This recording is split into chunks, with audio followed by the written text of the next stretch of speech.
There's been a lot of talk about Kanye West over the recent years, um, and whether or not him being diagnosed as bipolar has anything to do with it. I'm just here to tell you that it does. However, doesn't mean that some of the things that he's saying are not the truth, especially when he talks about Prince and Michael Jackson.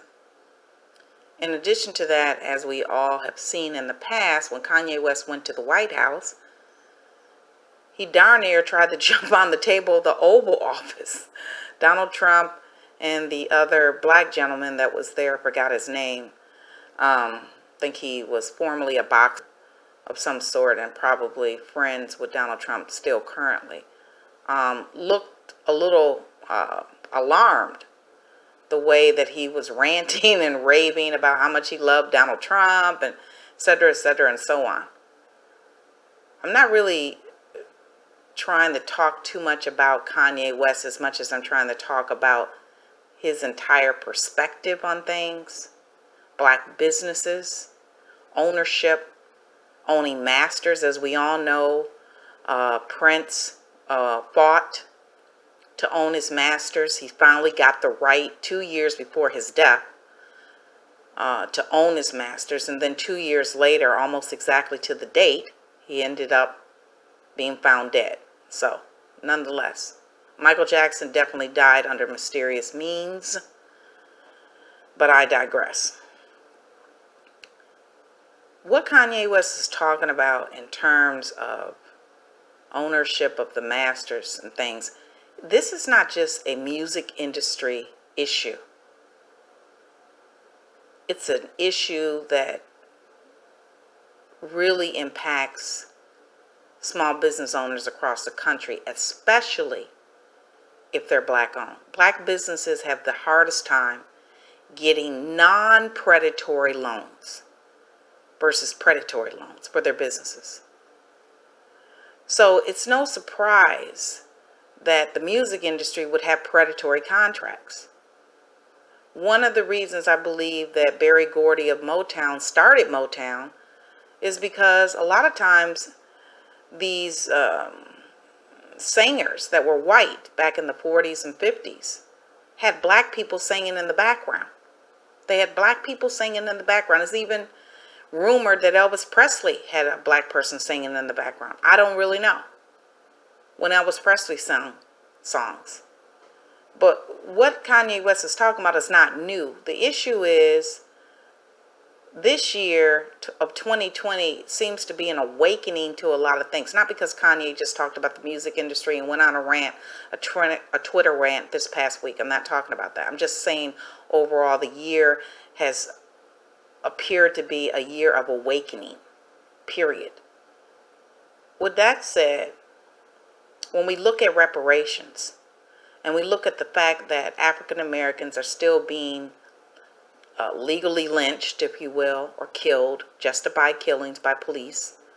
We look at the fact when African Americans own businesses, they have a hard time getting funding, and when they get funding, it's predatory in nature.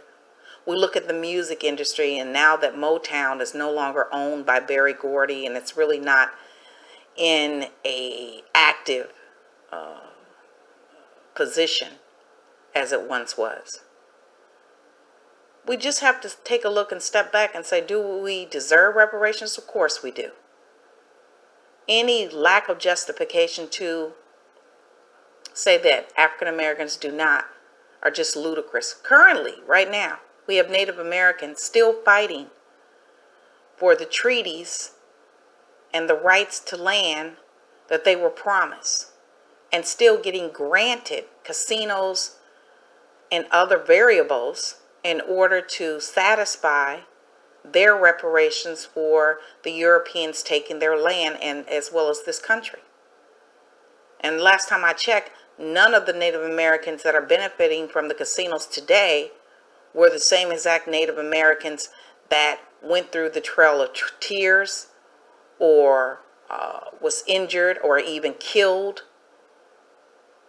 back when the Europeans was settling the land here in the United States. So the argument about African Americans not being able to receive reparations because there are no longer living witnesses, living African Americans that actually experience picking cotton is ludicrous. We're picking cotton just by being an African American owned business. You pick cotton just by being in the music industry and you can't own your masters. You're picking cotton just by being discriminated when it comes to getting a job, even though you have the right credentials. We're picking cotton when it just comes to justifying police brutality. So Kanye West is not off the mark, as usual. But his bipolar mental health is real. And anyone that wants to take a look at what that really means should look in the dictionary, a medical dictionary, to really understand that that condition is real. It may be the cause as why he goes out and publicly talks about what he feels inside.